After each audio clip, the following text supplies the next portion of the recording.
What's up, everybody, to Resolution Podcast. Today's gonna be a special one. So I have Instagram Live right now. I might switch over to TikTok, depending on how quiet my people are on here. But as they give me stuff and I read it, I'm going to talk about it. And so today I'm gonna talk about different conditions that I see in my office because it's complicated, guys. I want you to understand. My job, my thing, what I do is if I don't get it right.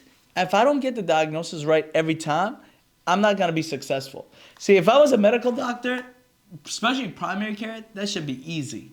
Okay, why? It's because all I have to do is, oh, you have pain? Here's a painkiller. Here's muscle relaxer. Oh, yeah, it doesn't matter where it is. If it's their neck, if it's their head, if it's their knee, if it's their painkiller, muscle painkiller. But as a chiropractor, I have to not only get the diagnosis, okay, you have pain. Okay, where is it? There. Okay, is it really coming from there or is it coming from somewhere else? And if it is coming from there, what's causing it? So the thing is, I can fix a lot of people's stuff, but if I don't tell you, if I don't investigate to see where it's coming from, like the other day, one of my patients came in with neck pain. I've been treating her a few times. She said it feels better, but after a few days it comes back. I said, how do you sleep at night? She's like, well, I sleep just like you told. I sleep how you just told me, perfectly. Okay, cool. All right. Well, how are you? Sit in front of computers. She's like, no, I bought everything that you said. Boom, boom, boom. I'm buying everything you said. Okay, good. I said, so the pain is where? Right side of your neck? She's like, yeah. I was like, okay, how do you sit in the couch? She's like, I don't know. I said, what side do you sit on? She's like, the right side. I said, you sit like this? She's like, yeah. I was like, of course. You're sitting like this, you're watching TV, and for like whatever hours, and of course you're going to have right side of your neck pain. So got to investigate this stuff. See, my stuff is hard. Anything where it's mechanical, I got to figure out what's going on because the way you guys think about it primary care-wise, they just write a prescription. That's easy work. Any monkey can sit there and just do prescribed medication. So somebody wrote on my live, they got plantar fasciitis. Okay. Foot pain. What does that mean? That means the bottom of your feet hurt. Now, what is it coming from? Plantar fasciitis, if it's truly, they told me plantar fasciitis. I have a diagnosis for them, right? It's complicated. Some people have foot pain. Some people have Morn's neuroma, this and that. They don't know. Or different situations. If it's truly plantar fasciitis, usually, typically, in the mornings, your foot hurts, especially when you wake up. When you wake up, you're limping. You're limping. God damn, guys, I'm losing some weight here, huh? That's what's up. I don't want to say what's up. Okay, I see what's up. All right, so I had a big belly for a minute. I went to an all-meat diet, guys. I don't know. I'm kind of going off on tangent here. I went to an all-meat diet. It's been the best thing in my life. So, hey, D, that camera, should it be the other way where the camera's on the bottom? Should be on the top. Is that looking? I mean, it looks fine. Looks fine from there. Okay, cool. All right, I'm going on tangent here, guys. But I'm gonna tell you this: if we don't get our diet right, if we're not doing it right. All meat diet has been the best thing I've ever ate. This carb business, this vegetable business, man, it was blocking me. It was a mess in my stomach, man. All meat diet. Let me tell you this. Yeah, I got ADD for sure. So my man got ADD. So let me go back to plantar fasciitis real quick. Plantar fasciitis was one of those things. It's hard to fix. Why? It's because if you don't have the right shoes, it's gonna keep coming back. And if you exercise, you don't have the right shoes, you don't have the right gear, if your foot's going on top of each other and stuff like that. So that's going to be a problem. So number one thing is make sure you have the right shoes. Number two, I recommend orthotics, custom-made orthotics. Not like you go to CVS, get a bullshit one. I'm talking about a real thing. Let's see. Just started the carnivore diet, and I agree, the whole game changer. I'm telling you, man, the carnivore diet. Again, what's going on here is going to throw me back and forth here. But going back to plantar fasciitis, I want you to understand that you got to make sure your orthotics is right, your shoes is right, because if your shoes isn't right, then you're always going to have foot pain. I can teach you how to fix it. I can fix it for you myself, but the thing is you got to do the right thing at all times. If you go back to wearing high heel shoes and this and that, badgy, you don't take care of it, of course it's going to keep coming back. So what do you have to do? You got to get orthotics. Okay, that's what you really got to do. You got to get orthotics. It has to be custom made because your foot can be different than each other because one foot can be different than the other foot. No, I'm telling you, man. My favorite dentist over here, Dr. Body, just said I call all PCPs monkeys. Yo, I'm serious. Drug dealers, monkeys. I don't even know, man. I'm serious. A lot of them, not all of them, a lot of them, man. They don't even know what they're talking about anymore. I get referrals from MDs. It says on there low back pain as their diagnosis.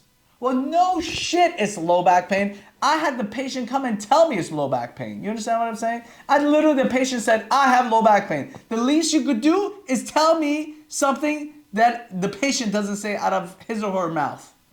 You understand what I mean? So you cannot tell me that the patient has low back pain as a diagnosis where the patient already tells me it's low back pain. You got to get into it a little bit further. And that's why I call them monkeys, man. They don't know what they're talking about. Your video is glitching. It's on live. I don't know what's going on. It should kind of, I'm on, let's see. I can get a referral to you. You don't need a referral to me. Oh, that's another good question, man. People think they need a referral to me. I'm a portal entry, like a physician status. You can find me. You can just come to me. Just make your appointment. Go on my live. Go on my link in my bio, headachandspinecenter.com. Bing, bing, bing. Make your appointment easy peasy. So, plantar fasciitis, what do you have to do? First of all, you got to make sure your shoes right. Number 2, you got to make sure you have good orthotics. Number 3, you got to make sure you have to do some fixing. What do? You can buy you can have a bottle of water and put it in the freezer and put it on the floor, and while you're watching TV, hopefully not like this, like that lady that I just told you has neck pain, roll the bottom of your feet at night for like 5 minutes with ice bottle, and then every day you're just gonna work at it. If you come to me and that doesn't fix you, you need more, something more intense. I do scraping, we do laser treatment, things of that nature to open it up. Then I get you orthotics and stuff like that. So that's how you're really gonna fix it. See, hell yeah. See, everybody telling you on my live, you go make your bio.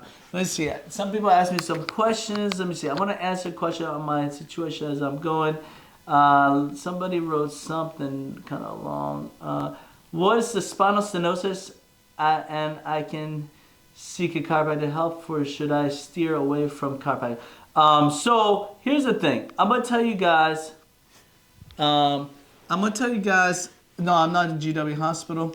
I'm a professor I teach at the Medical School and Health Sciences in the Integrated Medicine Center. So I'm actually a professor, the adjunct assistant professor. So spinal stenosis. How do you find the right chiropractor? That's number 1. How do you find the right chiropractor? That's how you find the right dentist. How do you find the right surgeon? How do you find the right restaurant? Google it. Ask it, look at reviews, stuff like that. So go to somebody that's reputable, go to someone that knows what they're talking about. So that's how you find the right chiropractor. Other than that, you're just taking a risk. I mean, just because they don't have reviews yet doesn't mean they're bad. I mean, at one point I didn't have reviews, now I have hundreds. But all 5 stars, bing, bong, okay? But I would tell you that spinal stenosis, 9 times out of 10, chiropractors can help. But sometimes it needs surgeries or injections. Sometimes you need injection with chiropractic care to really get it going. Sometimes the injection will help kind of propel a little bit, but sometimes you don't need the injection. Chiropractic care help. Sometimes either one is just too late. It's just that thing is sobbed off and you need surgery. So it just depends. Let's see. This is my first time when I come see you. What do you recommend doing before coming in? Okay. Great question. So a lot of people ask me, what should I do before coming to a chiropractor? I would say if you've been to any other doctors, bring anything you have, like any imaging, any diagnosis, anything like that. If you haven't, it's no big deal. Just come by yourself and we will figure it out. Because I can send for x-rays, MRIs, CAT scans. I can send to different specialists and everything like that. Second thing, I would prefer that you wore comfortable clothes, which means that, if you're women, yoga pants or something something a little stretchy, or just stretchy jeans or something like that. Don't come in with a skirt on and stuff like that. That becomes more complicated. Then I have to kind of give you a gown and stuff like that. That's it, really. I mean, just come in and we'll figure it out. I mean, that's what we're there for. You don't have to, I will tell you what you need. So basically, make your appointment and wear something comfortable, and let's fix you up. Now, other situations. Usually people that have foot pain usually have knee pain, and knee pain causes hip pain. See, one thing I want you guys to understand is that we're one unit. If you go to a doctor, you have shoulder pain, if they don't look at your neck, they're already effed up. Okay, you understand what I mean? Because of the fact that your neck and shoulders are same muscles. It's the same, a lot of them say muscles. So how can you fix the shoulder? How can you really examine an area if you just look at half the body? Sometimes neck issues can cause shoulder issues. Sometimes neck pain is coming from your shoulder, or it's coming from something else. Or your headache is coming from your neck, and neck is coming from your shoulder. It's complicated. We are all attached. You understand what I mean? It's one unit. So like you can't have, if your knee is going in, if you have like knees are going in, of course you're gonna have hip issues. If you have hip issues and your hip is not angled, especially women have wider hips called a wider Q angle.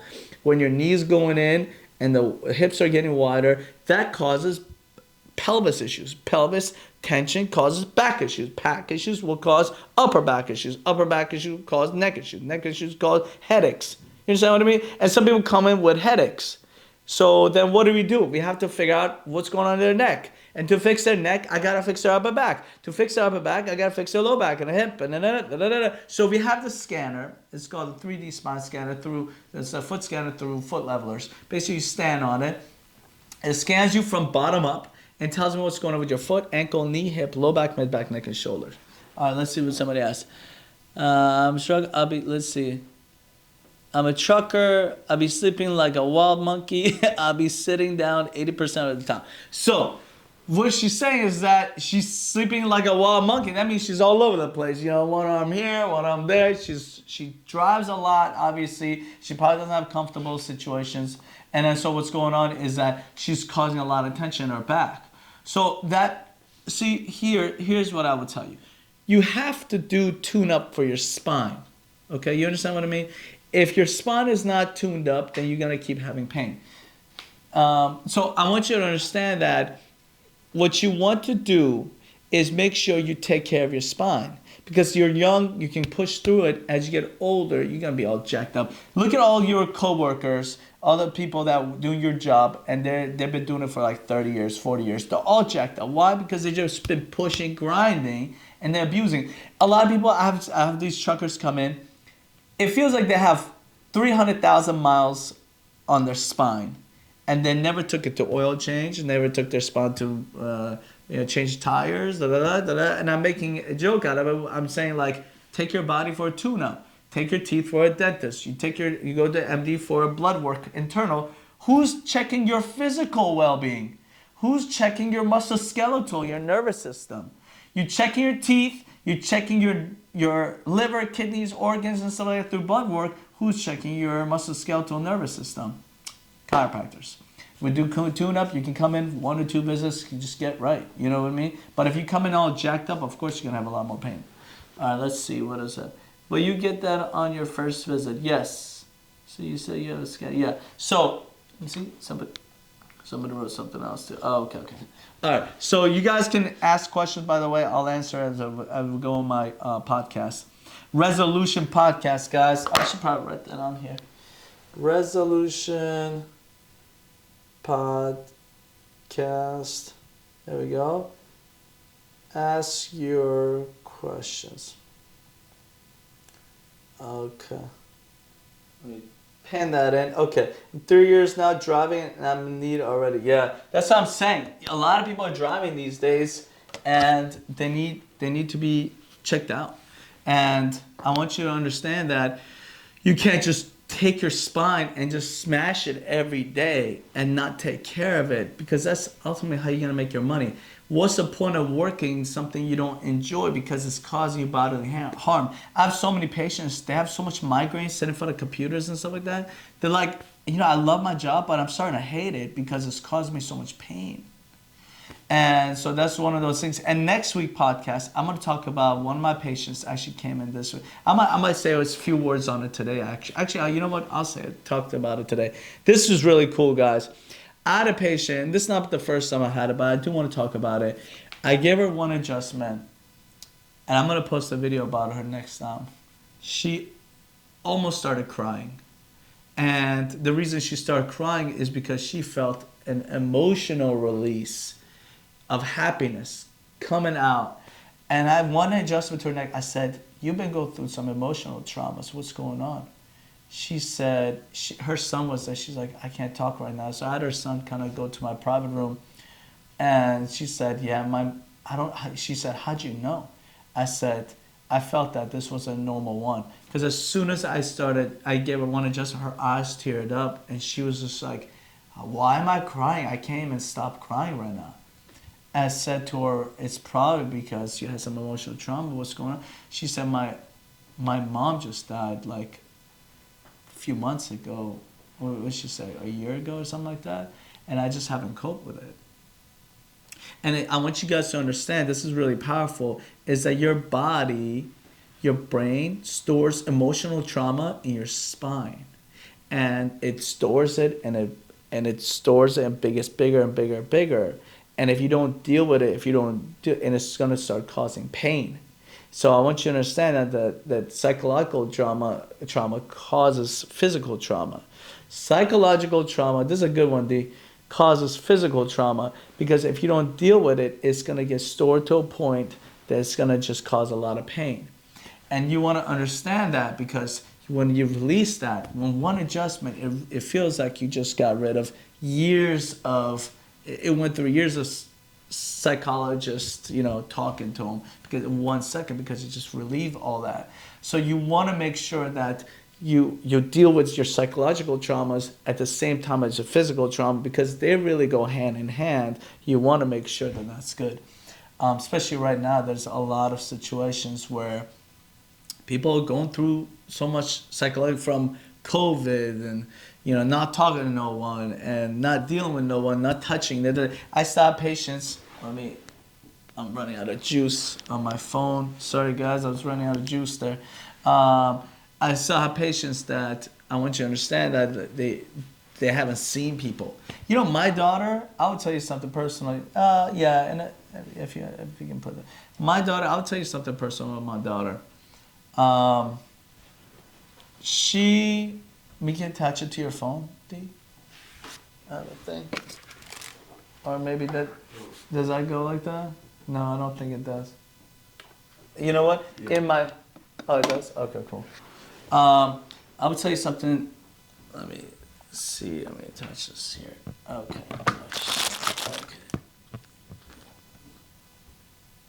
Let me see.